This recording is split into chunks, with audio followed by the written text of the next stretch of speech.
The selfless hero. ఒక త్యాగమైన కథ, మనసును కదిలించే కథ. ఆ యువకుడి పేరు రవి. వయస్సు 18 మాత్రమే.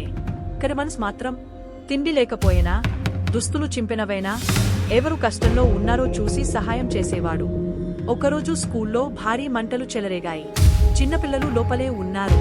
అందరూ బయట నిలబడి భయపడుతున్నారు. కాన్ రవి మాత్రం పరుగెత్తాడు. తడబడి మంటల మధ్యకి దూకాడు. ఒక్కొక్కరిని బయటకు తీసుకొచ్చాడు.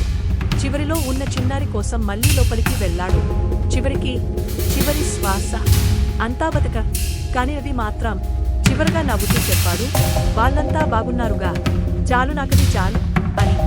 ఆ గ్రామం ఎప్పటికీ మార్చిపోలేదు. స్కూల్ పేరు రవి మెమోరియల్ స్కూల్.